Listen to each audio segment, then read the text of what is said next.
Hello, so today I will be going over the study of zerzepatide in participants with type 2 diabetes who have or are overweight.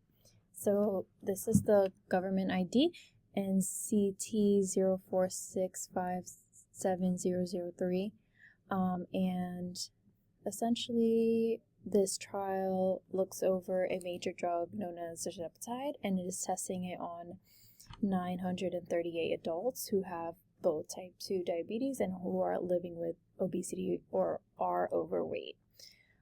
Essentially, the intervention was a subcutaneous injection of zerzepatide, comparing it to a 10 milligram to 15 milligram dosage, as you can see here, against an inactive placebo for over 79 weeks. So this trial was entirely funded by Eli Lilly.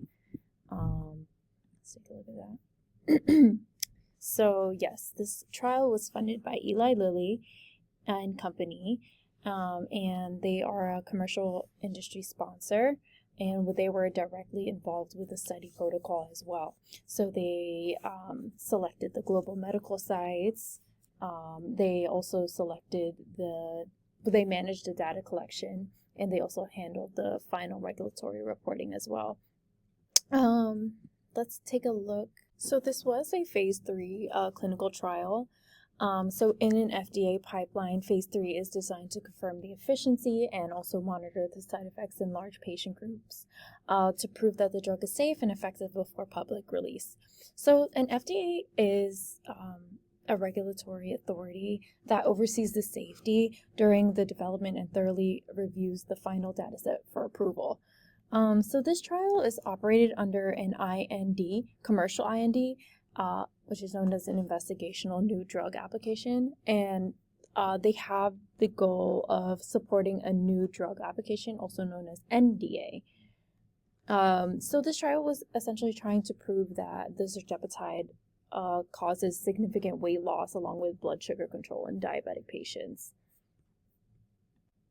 So these results move the product closer to the FDA approval because the data shows a massive weight loss, and so this trial basically serves as a core evidence to secure the expanded FDA approval for weight loss management. So for participant protection, the oversight was very tight, and they used 3 main mechanisms. Now, they used a written informed consent form for all of the 938 patients, and they also had a independent data monitoring committee that ran real-time safety reviews.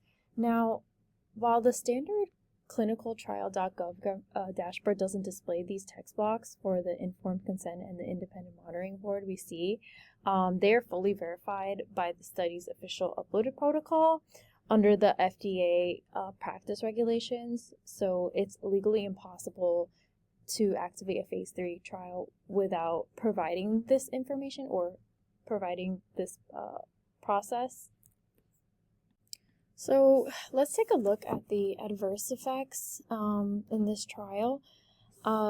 Essentially, they followed a strict tracking method, and they focused heavily on the low blood sugar and the stomach issues that were reported by the participants.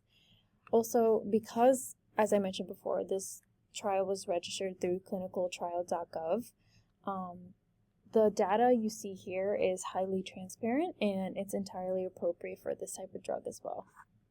So in terms of bias, we can see that it was sponsored by Eli Lilly and Company, and also the data was provided by Eli Lilly and Company as well. So this is a major financial conflict of interest because I'm sure the company puts billions of dollars into the commercial value that they were depending on for the outcome. So without any management, the financial pressure could introduce bias into the side effects of the reporting or how patients' dropouts were handled.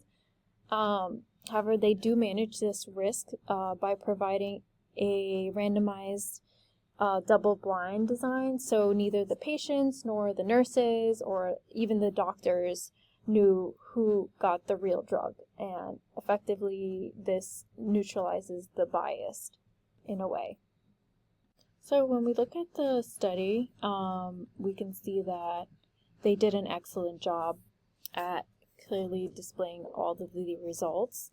The goals, well, their goals never changed, and the main intentions or the outcomes were exactly the same from start to finish and reported exactly as promised. So these goals were how much weight the patient lost by the 72 weeks of the trial, and they also didn't hide the negative results as well. So we can see this in the adverse events. Patients reported stomach issues, which were very common.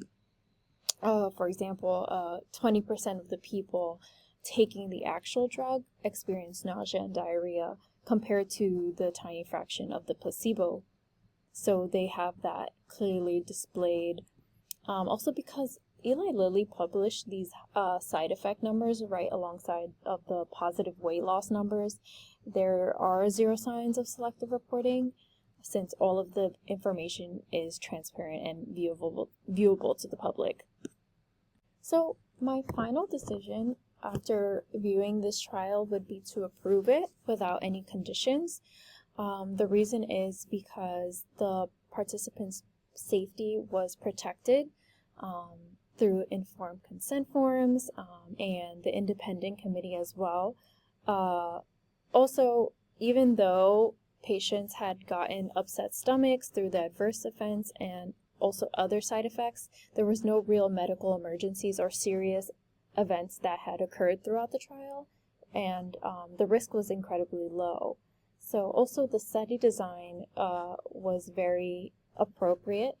Being a randomized double-blind study, this is very appropriate for clean data, and this was testing over 938 patients, so I believe that makes it a very good study. Also, this data shows total FDA readiness. You can see that the data here is very clean, it's very transparent, and it's also free of bias. So this perfectly justifies why this trial should be approved, and the FDA readiness trial was also safe and would be approved is because it is highly safe. As you can see in the inclusion and exclusion criteria, it strictly keeps out high-risk patients who have pancreatitis, severe kidney disease, and recent heart attacks. So this is very important for the participant safety. So this concludes my presentation. Thank you very much.